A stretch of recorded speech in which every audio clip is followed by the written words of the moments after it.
Boleh lanjut? Pergi ke ladang, aku cari ubi. Tanya kurang ngecek. Pergi ke ladang, aku cari ubi. Pulang dari ladang ada bunga merekah. Selamat memperingati Maulid Nabi. Semoga tahun ini lebih berkah.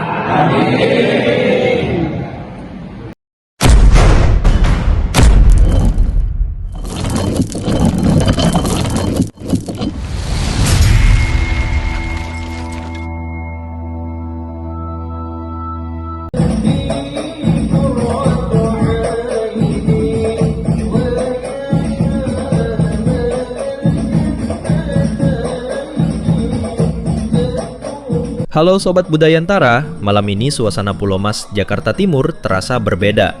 Kediaman Gus Saifuddin dipenuhi cahaya, doa, dan rasa haru.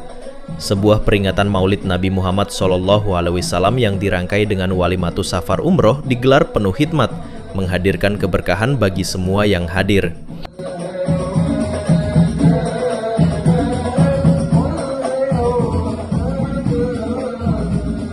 Acara ini bukan sekedar memperingati kelahiran Rasulullah SAW, sang pembawa rahmat bagi semesta alam, tapi juga menjadi ajang silaturahmi, sekaligus doa bersama untuk para jamaah yang bersiap menunaikan ibadah umroh ke Tanah Suci.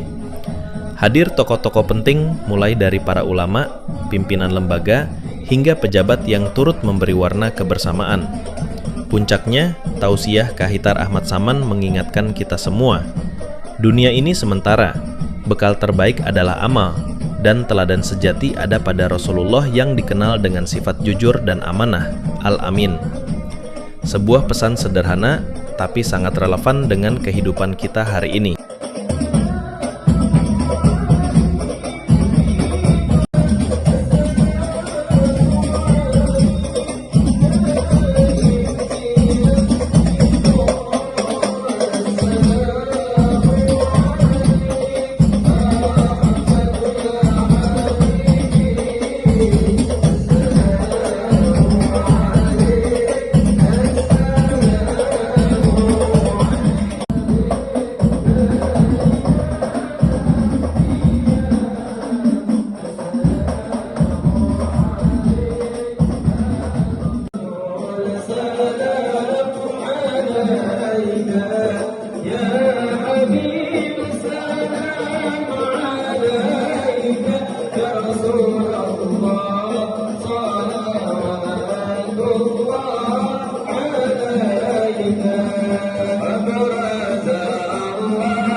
صل وسلم وبارك على سيدنا محمد صلاة تغفر بها الذنوب وتصلح بها القلوب وتنطلق بها العصور وتلين بها الصعوب وعلى آله وصحبه ومن إليه منسوب. Pada khusus dikri yang saya hormati Nyai Ustazah Hizbiyah Rahim beserta seluruh keluarga besar, dan saya hormati Gus Saifuddin yang tadi memberikan sambutan yang begitu semangat. Masih ada sisa-sisa semangat kampanye kemarin.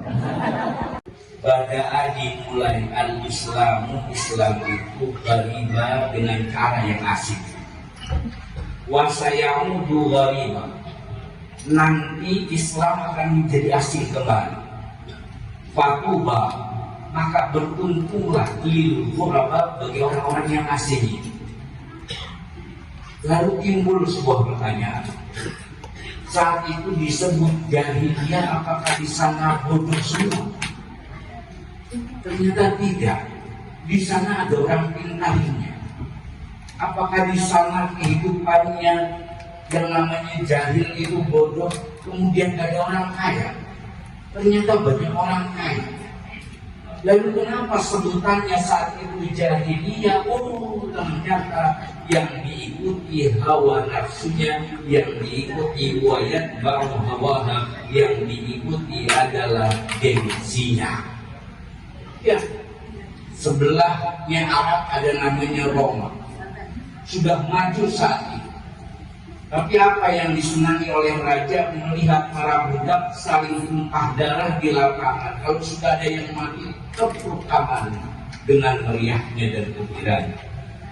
Lihat masuk lagi ke negeri Arab. Kalau punya anak perempuan di saat itu sudah paling terhina. Sampai Sayyidina Umar bin Khattab menguburkan putrinya dalam keadaan hidup-hidup. Na'udzubillah, tsumma na'udzubillah. Wajah Nabi. Kemudian datang junjungan kita Sayyidina Muhammad SAW. Apa sih yang beliau bawa?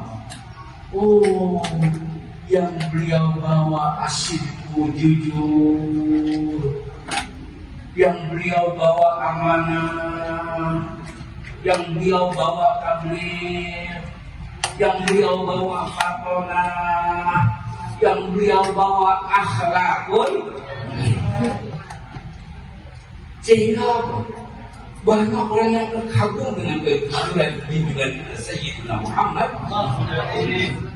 Kenapa pesantren sampai terjadi perselingkuhan atau pelecehan seksual di dalam pondok-pondok pesantren? Ini penyakit kita. Kenapa? Karena kita kurang jujur. Yang ada cuma bubur kacang hijau. Makanya saya di TikTok saya naikin problematika perselingkuhan yang menimpa pada ulama, menimpa pada siapa saja berfasa. Yang pertama urusannya adalah ekonomi. Urusannya yang pertama apa? Ini faktor pertama. Kalau jadi laki, kepala jadi kaki, kaki jadi kepala, cari duit, mau ngepet-ngepet. Yang penting dapat. Karena 99% kaum Hawaii turun imannya kalau laki-lakinya tidak punya apa-apa, udah gak punya duit, gak punya apa-apa, turun imannya, minta dicerai. Tapi 99% bu, 99% laki-laki copot imannya kalau ibu udah gak pakai apa-apa.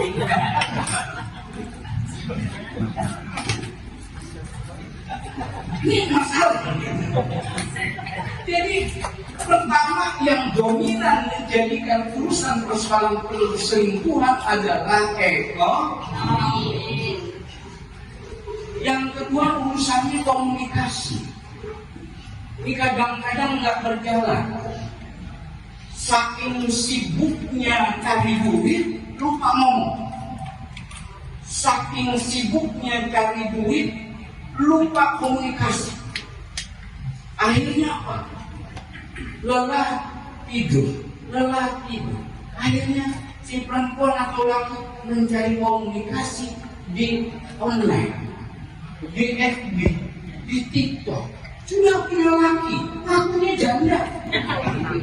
Hanya urusan dunia. Maka kata Imam Malik, "Mayyatafaqah walam yatasawwaf faqad tafassar." Pasti cerdasmu cuma hanya menghantarkan kefasihan. Maka junjungan kita Sayyidina Muhammad SAW menyatakan nanti akan hilang di tengah umat, as-sidqu menjadi hilang, amanah menjadi hilang, tabligh menjadi hilang, akhlak menjadi hilang, wakotak menjadi hilang. Yang tersisa cuma pecinya, yang tersisa cuma sorbannya, yang tersisa cuma sarungnya. Apa yang bisa menghilangkan itu di tengah umat hari ini? Dari orang yang jujur di tengah-tengah, jangan di luar masjid. Di dalam masjid hari ini nyari orang jujur gampang, ada terus nyari orang amanah. Jangankan di luar majelis taklim, di dalam majelis taklim sudah mulai kesulitan. Apa masalahnya? Oh, ternyata yang menjadi persoalan hubbud dunya wa karahiyatul maut. Cinta ame dunia, ame mati. Jadi besok ini bukannya nggak biasa saja, termasuk di sampingnya Bu Sofiatun ya. Nah, kalau yang belum kenal, Bu Sofiatun itu adalah ibu mertuanya Kaisar, besanya Jokowi. Jadi ada istri saya, ada Bang Muslihat dan ini. Ini perempuan semua yang mau berangkat umroh. Tidak mau nanya, terus karena itu laki-lakinya dilupa. Jadi yang berangkat perempuan. Ini hebatnya perempuan. Jadi diberangkatkan oleh Pak Gubernur. Padahal waktu ditanya itu ada di sampingnya itu Pak Gubernur, ada saya. Kami saya nggak berani ditanya. Ini kayak katanya perempuannya. Jadi kalau nanti di surga kita disalib tiba-tiba ya, kita udah mau dekat surga gitu kan, disalib oleh perempuan, nggak usah takut. Karena di dunia udah biasa sering salib. Terbukti kalau di jalan, saya sering kaget itu bukan siapa-siapa, itu bus perempuan. Jadi jangan kaget kalau tiba-tiba sekarang tiba-tiba 10 umroh 20 ya, 20 musliman umroh. Kita nggak usah khawatir. Insya Allah pada saatnya Rokul Kerori menjadi kepala sekolahnya umroh dan haji DKI. Yang saya hormati di sini ada sahabat saya yang Sakna, staf apa namanya ya kalau di KSP itu Presiden staf khusus kepala staf presiden KSP, kantor staf presiden Pak Saknan. Terima kasih Pak Saknan hadir. Alhamdulillah gara-gara beliau sama Pak waktu itu Pak Pranto ya ngasih kami kesempatan untuk bangun 20 MDG. Tapi saat ini baru dari 20 baru 4 yang jadi. Insya Allah dalam hari santri kita akan launching. Jadi santri ambilan pakai namanya Forum Ulama Santri FUSI. Jadi kemarin FUSI itu ikut yang memenangkan Pak Prabowo. FUSI Forum Ulama Santri Jakarta juga memenangkan Pak Prabowo. Itu siapa FUSI? Ya, teman-teman MUI. Luar biasa, FUSI alhamdulillah dikasih kesempatan untuk bangun MBG. Dan saat ini sudah membangun tempat, sebentar lagi kita akan launching nanti menjelang Hajar. Alhamdulillah. Jadi jangan kalah, nanti juga bisa bangun MBG. Kenapa yang diterima waktu itu Pak Kepala Staf Pak Tahna? Karena saya tahu persis bahwa makan nutrisi gratis ini ditunggu oleh siswa-siswa sekolah, bermanfaat. ada yang nggak pernah makan selama sekolah gara-gara MBG sekarang ini makan. Bener nggak? Gara-gara ada MBG banyak juga lapangan pekerjaan. Peluang-peluang untuk supaya bahan baku juga bisa naik. Alhamdulillah. Di sini banyak, terutama juga ada dari Pulau Gadung nih. Spesial nih, Pulau Gadung. Ini acara Jakarta Pusat tapi dihadiri oleh Pulau Gadung. Pulau Gadung sejak kapan jadi Jakarta Pusat? Jadi apapun acara Jakarta Pusat selalu ada Pulau Gadungnya. Kenapa? Karena saya tinggalnya di Pulau Gadung. Luar biasa, terima kasih. Dan bapak-bapak, ibu-ibu semua yang hadir pada kesempatan ini, saya tidak panjang lebar karena waktunya sudah malam. Saya ingin ngasih pantun. Boleh pantun? Pergi ke ladang, aku cari ubi. Tanya kurang ngecat. Pergi ke ladang, aku cari ubi. Pulang dari ladang ada bunga merah. Selamat memperingati Maulid Nabi, semoga tahun ini lebih berkah. Tambah? Hari Jumat baiknya potong kuku. Jangan lupa bersihkan sisi. Muhammad adalah nabiku, NU adalah khidmat. Alhamdulillah, gara-gara kita ber-NU maka kita memperingati Maulid Nabi Muhammad SAW. Kalau kita dengan perasaan bangga dan bahagia untuk mengagungkan kelahiran Nabi Muhammad SAW, insya Allah Allah akan membahagiakan kita baik dunia dan akhirat.